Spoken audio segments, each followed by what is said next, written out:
എൻ്റെ വ്യക്തിജീവിതം ഞാൻ കൊടുക്കാൻ തയ്യാറാകാതെ, എൻ്റെ ഉള്ളില് ദൈവനാമത്തെ ദൈവസാന്നിധ്യത്തിന് ആദരവ് കൊടുക്കാൻ തയ്യാറാകാതെ, പുറമെ എൻ്റെ വീടിൻ്റെ ഭിത്തി മുഴുവൻ ഞാൻ ദൈവത്തിൻ്റെ ചിത്രം വരച്ചു വെച്ചിരിക്കുന്നു, എൻ്റെ പറമ്പിൻ്റെ മതിലെ മുഴുവൻ ദൈവവചനം എഴുതി വെച്ചിരിക്കുന്നു, ഞാൻ പണം മുടക്കി ഒരു കപ്പേള ഉണ്ടാക്കുന്നു, അല്ലെ പള്ളി ഉണ്ടാക്കാൻ വേണ്ടി പണം കൊടുക്കുന്നു, അല്ലെങ്കിൽ പെരുന്നാൾ പ്രദർശന ആഘോഷം നടത്തും. പക്ഷെ എൻ്റെ ജീവിതത്തിൽ ഞാൻ അവിടത്തേക്ക് സാധനം കൊടുത്തിട്ടില്ല. അങ്ങനത്തെ അപകടം ഉണ്ടാകുന്നില്ലേ? ഉണ്ടാകുന്നുണ്ട്.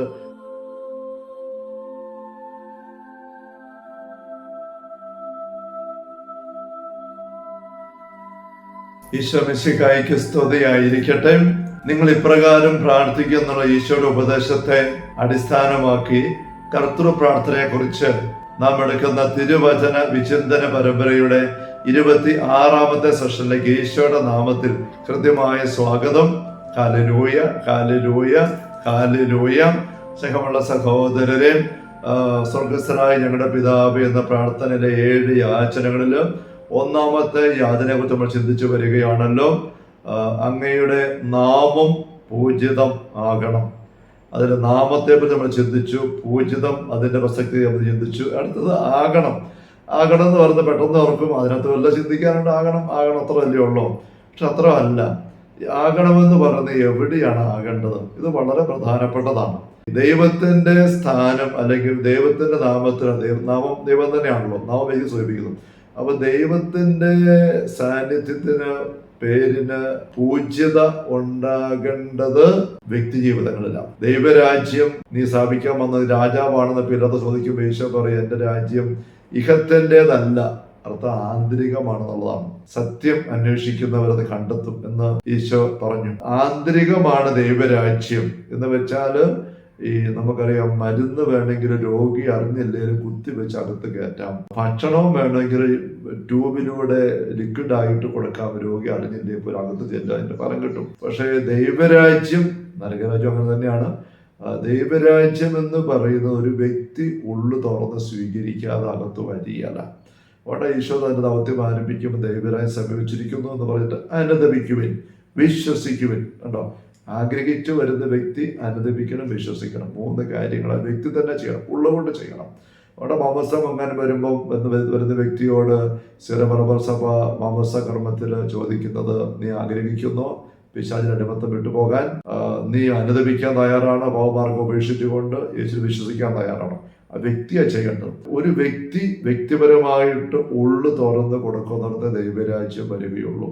അപ്പൊ ദൈവരാജ്യത്തിന്റെ പ്രാർത്ഥനയാണ് കർത്തൃ പ്രാർത്ഥന. കണ്ടു കഴിഞ്ഞു. ദൈവരാജ്യം സുവിശേഷം മുഴുവൻ സമരം നിറവതാണല്ലോ. പൂജിതമായിട്ട് ദൈവനാമം ഭവിക്കേണ്ടത് വ്യക്തി ജീവിതങ്ങളിലാണ്. എൻ്റെ വ്യക്തി ജീവിതം ഞാൻ കൊടുക്കാൻ തയ്യാറാകാതെ, എൻ്റെ ഉള്ളില് ദൈവനാമത്തെ ദൈവസാന്നിധ്യത്തിന് ആദരവ് കൊടുക്കാൻ തയ്യാറാകാതെ, പുറമെ എൻ്റെ വീടിൻ്റെ ഭിത്തി മുഴുവൻ ഞാൻ ദൈവത്തിൻ്റെ ചിത്രം വരച്ചു വെച്ചിരിക്കുന്നു, എൻ്റെ പറമ്പിൻ്റെ മതിലെ മുഴുവൻ ദൈവവചനം എഴുതി വെച്ചിരിക്കുന്നു, ഞാൻ പണം മുടക്കി ഒരു കപ്പേള ഉണ്ടാക്കുന്നു, അല്ലെ പള്ളി ഉണ്ടാക്കാൻ വേണ്ടി പണം കൊടുക്കുന്നു, അല്ലെങ്കിൽ പെരുന്നാൾ പ്രദർശന ആഘോഷം നടത്തും. പക്ഷെ എൻ്റെ ജീവിതത്തിൽ ഞാൻ അവിടത്തേക്ക് സാധനം കൊടുത്തിട്ടില്ല. അങ്ങനത്തെ അപകടം ഉണ്ടാകുന്നില്ലേ? ഉണ്ടാകുന്നുണ്ട്. അങ്ങനെ ഉള്ളിടത്ത് ദൈവത്തിന്റെ നാമം യഥാർത്ഥത്തിൽ പൂജിതമാകുന്നില്ല. ആൾക്കാരുടെ മുമ്പിൽ ആക്കാൻ പറ്റുന്നതല്ല, നാട്ടിലുണ്ടാക്കാൻ പറ്റുന്ന. എവിടേക്കും സൂചിപ്പിച്ചില്ലേ, ഇപ്പം ഒരു ഇന്റർനെറ്റിൽ നിന്നൊരു പ്രോഗ്രാം ഡൗൺലോഡ് ചെയ്യണമെങ്കിൽ നമുക്ക് ഒരു പാത്രം എടുത്ത് മുറ്റത്ത് വെച്ചിട്ട് ഇന്റർനെറ്റിൽ നിന്ന് ഡൗൺലോഡ് ആകട്ടെ, വലിയ പാത്രം വെച്ചിരിക്കുക, ഇഷ്ടംപോലെ ഡൗൺലോഡ് ചെയ്യാം, വീഡിയോ സിനിമ എല്ലാം പറ്റുമോ? എത്ര പാത്രം നിരത്തി വെച്ചിട്ട് എത്ര ആഗ്രഹിച്ചാലും കൈ കാണിച്ചാലും കാല് കാണിച്ചാലും ഒന്നും ഡൗൺലോഡ് ആവുകയില്ല. ഇന്റർനെറ്റ് ഒരു പ്രോഗ്രാം ഡൗൺലോഡ് ആകണമെങ്കിൽ അതിന് പറ്റിയ ഒരു മൊബൈൽ ഫോണോ കമ്പ്യൂട്ടറോ വല്ലതും വേണം. അതിനകത്തൊരു മതം ഡൗൺലോഡ് ആകാൻ പറ്റുള്ളൂ, എന്നിട്ട് വേണം കാണാനായിട്ട്. എന്ന് പറഞ്ഞ പോലെ ദൈവരാജ്യം, ദൈവത്തിന്റെ സാന്നിധ്യം, അതെല്ലാം ഡൗൺലോഡ് ആകണം. വ്യക്തിന് ഉള്ളതേ മാത്രമേ പറ്റുള്ളൂ. പുറമേ ഉള്ള ഒരു ഘട്ടത്തിൽ ഒന്നും ഉണ്ടാക്കാൻ പറ്റത്തില്ല. ഒരിക്കൽ ഞാൻ പള്ളിയിലായിരിക്കുമ്പം അവിടെ ആ പ്രദേശത്തെല്ലാം ജലത്തിന് ക്ഷാമം, വെള്ളമില്ല, ഭയങ്കര ബുദ്ധിമുട്ട്. ഇന്നും ആൾക്കാർക്ക് പരാതിയാണ്. അങ്ങനെ പരാതി വന്നിരുന്ന കേന്ദ്ര സർക്കാരിന്റെ ഒരു വലിയ പദ്ധതി, കുറെ ഫണ്ട് മേടിച്ചെടുത്തു ജനപ്രതിനിധി. വളരെ ബുദ്ധിമുട്ടിയാണ്. കുറെ കോടികളുടെ ഒരു പദ്ധതി നേടിച്ചെടുത്തു, വെള്ളം ഉണ്ടാക്കാൻ ജലനിധി പോലൊരു പദ്ധതി പോലെ. സന്തോഷം എല്ലാവർക്കും. ഉടൻ തന്നെ നമ്മുടെ നാട്ടിലെ ജലവിതരണ പദ്ധതി വരുന്നു, എല്ലാവരുടെയും ജലക്ഷാമം തീരും, വലിയ ആവേശമായി എല്ലായിടത്തും. പക്ഷെ കുറെ നാൾ കഴിയുമ്പോൾ സംഭവിക്കുന്നില്ല. അപ്പൊ ഒരു ദിവസം ഈ ജനപ്രതിനിധി എന്റെ മക്കൾ വന്നിട്ട് പറഞ്ഞ, വികാരിച്ചനാണ്, അച്ഛാ ഇത്ര കോടി നമുക്ക് കിട്ടിയിട്ടുണ്ട് വെള്ളത്തിന്റെ കാര്യം, ഇത് നടക്കാത്തത്? അച്ഛാ അത് ഞാൻ ഇവിടെ ആ പത്ത് ഇറക്കണമെങ്കിൽ ഈ നാട്ടിലുള്ള ആരെങ്കിലും വെള്ളമുള്ള ഒരു പറമ്പ് ശാഖര ഏതാനും സെന്റ് സ്ഥലം ഉപയോഗിക്കാനായിട്ട് എഴുതി തരണം. പറമ്പ് വേണ്ട, അവിടെ ഉപയോഗിക്കാൻ അനുഭവം തന്നാൽ മതി. അപ്പോൾ അവിടെ കുളം കുത്തും, വേറെ ഒന്നും ചെയ്യണ്ട. ആ കുളം ഞങ്ങൾ ഫണ്ട് വെച്ച്, സർക്കാരിൻ്റെ ഫണ്ട് വെച്ച് കുത്തും, കെട്ടി അടവാക്കി പദ്ധതി മോട്ടോർ വയ്ക്കും. എന്നിട്ട് അവിടുന്ന് വെള്ളം പൊക്കത്തിലുള്ള സ്ഥലത്ത് കൊണ്ട് അടിച്ച് കയറ്റിയിട്ട് ആ വീടുകൾക്ക് സൗജന്യ വെള്ളം കൊടുക്കാം. ഇതാണ് സ്കീം. അപ്പൊ നാട്ടിൽ ആരെങ്കിലും വെള്ളമുള്ള ഒരു സ്ഥലം കൊടുക്കണം, സമ്മതപത്രം കൊടുത്താൽ മതി. അച്ഛാ ഞാൻ ഈ ഇടവകയിലുള്ള കുറേ സ്ഥലങ്ങൾ നമുക്കുണ്ടല്ലോ വെള്ള സാധ്യത, ഞാൻ അതെല്ലാം കണ്ടുപിടിച്ചിട്ട് ഉടമസ്ഥരെ പോയി കണ്ടു, സംസാരിച്ചു. അവരാരും സമ്മതിക്കുന്നില്ല. അച്ഛനൊന്ന് പറയാവോ, ഇന്ന ഇന്ന ഇന്ന വ്യക്തിയോട് സംസാരിക്കാവോ, ഒരു ഏതാനും സെന്റ് സ്ഥലം സമ്മതിച്ചാൽ മതി അച്ഛാ. ഞാൻ പറഞ്ഞു തീർച്ചയായിട്ടും സംസാരിക്കാം. ഞാൻ ഇവരെ എല്ലാം വിളിച്ച് ഓരോരുത്തരെ കൊണ്ട് സംസാരിച്ചു. ആരും സമ്മതിക്കുന്നില്ല. അച്ഛാ എൻ്റെ പറമ്പ് കൊടുക്കുകയില്ല, എൻ്റെ പറമ്പ് കൊടുക്കുകയില്ല, എൻ്റെ പറമ്പ് കൊടുക്കുകയില്ല. അവസാന സേവന സഹോദരൻ ഏതാനും മാസം കഴിയുമ്പോൾ ആ പദ്ധതി, ആ ഫണ്ട് ക്യാൻസൽ ആയിപ്പോയി, അത് ലാപ്സായിപ്പോയി, അത് ഉപയോഗിക്കാൻ പറ്റിയില്ല. ഞങ്ങൾക്ക് സർക്കാരിൻ്റെ അത്രയും കോടി പണം വീടിന് മുഴുവൻ, നാടിന് മുഴുവൻ ജലസമൃദ്ധി കൊടുക്കാൻ പാകത്തിനുള്ളത് ലഭ്യമായി വന്നിട്ടും ആ നാടിൻ്റെ മുകളിൽ ഒരു വർഷം മുഴുവൻ ഈ ഫണ്ടിങ് നിൽക്കുകയാണ്. പക്ഷെ ആരും അത് ലാൻഡ് ചെയ്യാൻ സമ്മതിക്കുന്നില്ല, ഡൗൺലോഡ് ചെയ്യുന്നില്ല, എടുക്കാൻ തയ്യാറാകുന്നില്ല.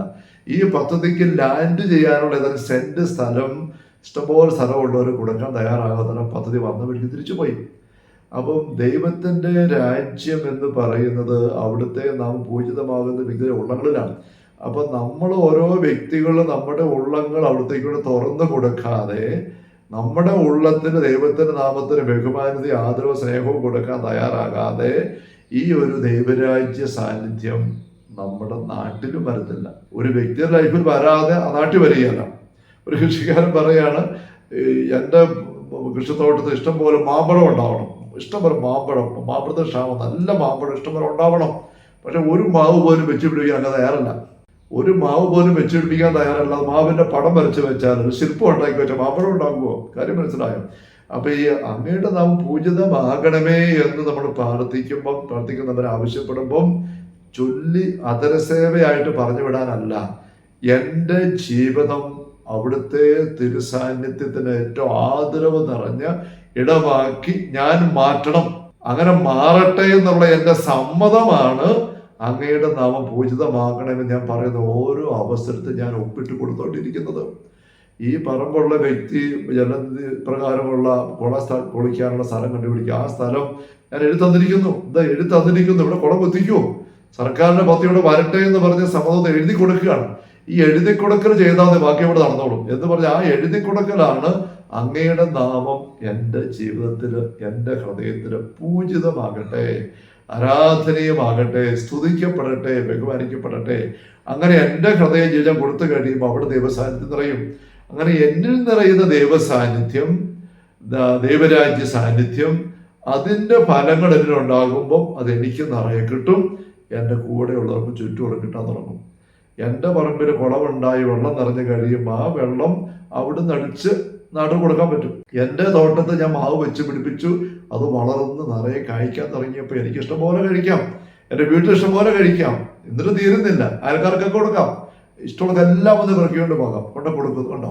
അപ്പോൾ ഒരു വ്യക്തി മാവ് വെച്ച് പിടിപ്പിക്കണം, ഒരു വ്യക്തി പറമ്പ് കൊടുക്കണം. അപ്പൊ ഞാനെന്ന വ്യക്തി എൻ്റെ ഹൃദയം കൊടുക്കാവോ, എൻ്റെ ജീവിതം കൊടുക്കാൻ തയ്യാറാണോ? ഇതാണ് മെയിൻ ചോദ്യം. അതിന് തയ്യാറാകാതെ സ്നേഹമുള്ള സഹോദരങ്ങൾ നമ്മുടെ ലൈഫ് ദൈവത്തിന് വരെ അടച്ചു വെച്ചിട്ട്, ദൈവമേ അങ്ങയുടെ നാമം പൂജിതമാകണം, എവിടെ ഈ പറമ്പ് മുഴുവൻ ഞാൻ മതിലെല്ലാം എഴുതി വെക്കുന്നു, ദൈവത്തിന് വരെ പടങ്ങളെടുത്ത് ഒട്ടിച്ചു വെക്കുന്നു, വീടിനകത്ത് മുഴുവൻ എല്ലാ മുറിയിലും കുരിശുരൂപം വെക്കുന്നു, പടമെടുത്ത് വെക്കുന്നു. അതിനൊന്നും അർത്ഥമില്ലെന്ന് തന്നെ പറയുന്നത്. അർത്ഥമുണ്ട്, പക്ഷെ എൻ്റെ ഉള്ളിൽ ഞാൻ സ്ഥാനം കൊടുക്കുന്നില്ലെങ്കിൽ അർത്ഥമുണ്ടോ? എൻ്റെ ഉള്ളിൽ സ്ഥാനം കൊടുക്കുന്നതിന് അർത്ഥമുണ്ടോ? യൂദാസ് കറിയാത്ത ഈശോയുടെ കൂടെ അന്ത്യത്താഴത്തിൽ നിൽക്കുമ്പോൾ സാത്താൻ വന്ന് കയറിയില്ലേ? നമ്മൾ ഓർമ്മിക്കണം, അന്ത്യത്താഴം എന്ന് പറയുന്നത് വിശുദ്ധ കുർബാന സ്ഥാപിച്ച അവസരമാണ്. അതുകൊണ്ട് തന്നെ പൗരോഹിത്യം സ്ഥാപിച്ച അവസരമാണ്. പൗരോഹിത്യം സ്ഥാപിച്ച വിശുദ്ധ കുർബാന പരികർമ്മം ചെയ്ത് ഈശോ ആദ്യമായിട്ട്, വേറെ ബാക്കി പറഞ്ഞാൽ ഈശോ ആദ്യമായിട്ട് 12 പേർക്ക് പട്ടം കൊടുത്തു, പൗരോഹിത്യ പട്ടം. അത് വെറും പൗരോഹിത്യ പട്ടം അല്ലാണ്ട് പോകേണ്ടത് എത്രാം പട്ടം കൊടുക്കുക, 12 പേർക്ക് എത്രാം പട്ടം കൊടുത്തിട്ട് അവരുടെ കൂടെ പുത്തൻ കുർബാന ചെല്ലുകയാണ് ഈശോ. ഈ 12 പേരെ ഒപ്പം നിർത്തിക്കണം. അങ്ങനെ പുത്തൻ കുർബാന ചൊല്ലി അൾത്താരയില് ഈശോയുടെ മെയിൻ സെലിബ്രന്റ്, പ്രധാന കാർമ്മികൻ. അങ്ങനെ പുത്തൻ കുർബാന ചൊല്ലി നിന്ന് ആ അപ്പത്തിൽ വിശുദ്ധ കുർബാന ഈശ്വര അപ്പം ഭക്ഷിച്ചു, അങ്ങനെ ഭക്ഷിച്ചപ്പോഴാണ് യൂദാസിൽ സാത്താൻ കയറിയത്. വായിക്കുന്നില്ലേ യോഹന്നാൻ 13, 27, 28 വാക്യങ്ങൾ. അപ്പൊ നോക്കിക്കേ, യൂദാസിന്റെ ഉള്ളു യൂദാസ് ശിക്ഷയ്ക്ക് കൊടുത്തില്ല, ഉള്ളു തുറന്നില്ല. ഉള്ളു കൊടുക്കാതെ ബാഹ്യമായിട്ട് എല്ലാം എടുത്തു, പട്ടവും മേടിച്ചു, കുർബാനയും അർപ്പിച്ചു, അപ്പവും വാങ്ങി ഭക്ഷിച്ചു. എന്ത് ഫലമുണ്ടായി? സാത്താൻ വന്ന് കയറി. അപ്പൊ നമ്മുടെ ജീവിതത്തിന് ഉള്ളു കൊടുക്കാതെ അങ്ങയുടെ നാമം പൂജിതമാകണമേ, പൂജിതമാകണേ, പൂജിതം എത്ര ഉരുവിട്ടാലും, എന്നിട്ട് ഈ പറഞ്ഞൊരു വീട്ടിലും പറമ്പിലും നാട്ടിലും എല്ലാം എഴുതി വെക്കുന്നു, ഒട്ടിച്ചു വെക്കുന്നു, പള്ളി പണിയിപ്പിക്കുന്നു, പള്ളിക്ക് പൈസ കൊടുക്കുന്നു, പെരുന്നാൾ നടത്തുന്നു, പ്രസ്ഥാനങ്ങൾ നടത്തുന്നു, ഒരുപക്ഷെ ധ്യാന ശുശ്രൂഷകൾ നടത്തുന്നു, ധ്യാന ഗുരുക്കന്മാരെ പിടിച്ചു വരുത്തുന്നു. ഇങ്ങനെ ഒത്തിരി കാര്യങ്ങളെല്ലാം ചെയ്ത് നടന്നാലും ദൈവരാജ്യം വരികയാണ്. ഈശോ പറഞ്ഞ പോലെയുള്ള പ്രാർത്ഥനയുടെ കരുത്ത് കിട്ടിയാല. പർദീസയിലുണ്ടായിരുന്ന മനുഷ്യ മക്കളെ പുറത്താക്കിയ സാത്താൻ നശിപ്പിച്ച ദൈവപുത്ര സ്ഥാനം പർദീസ അനുഭവം തിരിച്ചു വരാനായിട്ട് ഈശോ പഠിപ്പിക്കുന്നതായ സ്വർഗം വെളിപ്പെടുത്തുന്ന ഈ പ്രാർത്ഥന കരുത്തോടെ ലഭ്യമാവുകയാണ്. Hallelujah, hallelujah. അപ്പൊ എന്റെ ഉള്ളു കൊടുക്കാണ്ട് എന്റെ സന്നദ്ധയാണ്. വീണ്ടും പറയാം സഹോദരങ്ങളെ, അങ്ങയുടെ നാമം പൂജിതമാകണം പറയുമ്പോൾ ഓർമ്മിക്കണം, അങ്ങയുടെ നാമം അങ്ങ് എൻ്റെ ജീവിതത്തിൽ, ഹൃദയത്തിൽ ഏറ്റവും ബഹുമാന്യമാകട്ടെ, ആദരണീയം, ആരാധനീയമാകട്ടെ, ആരാധിക്കപ്പെട്ട് സ്തുതിക്കപ്പെടട്ടെ. എൻ്റെ ഉള്ളു തരുന്നു, എൻ്റെ ജീവൻ തരുന്നു, എൻ്റെ ഹൃദയം തരുന്നു. അങ്ങയുടെ സാന്നിധ്യം കൊണ്ട് നിറയട്ടെ, അങ്ങയുടെ സ്തുതിപ്പ് കൊണ്ട് നിറയട്ടെ, അങ്ങ് സാന്നിധ്യം വരട്ടെ. കണ്ടോ, ഈ അർത്ഥം ഉള്ളിലെടുത്തുകൊണ്ട് പറഞ്ഞ് പരിശീലിക്കണം, ചൊല്ലണം. വെറുതെ അത്ര സ്നേഹം ചെല്ലിപ്പോയ പോര സ്നേഹമുള്ളവരെ. Hallelujah, hallelujah. കർത്താവ് യേശു മിശിഹായുടെ സമൃദ്ധമായ കൃപയും അനുഗ്രഹങ്ങളും പിതാവായ ദൈവത്തിന്റെ അവർണ്ണനീയമായ സ്നേഹവും പരിശുദ്ധാത്മാവായ ദൈവത്തിന്റെ നിരന്തരമായ സഹവാസം എല്ലാവരുടെയും കൂടെ ഉണ്ടായിരിക്കട്ടെ, ഇപ്പോഴും എപ്പോഴും എന്നേക്കും. ആമേൻ. യേശു മിശിഹായ്ക്ക് സ്തുതിയായിരിക്കട്ടെ.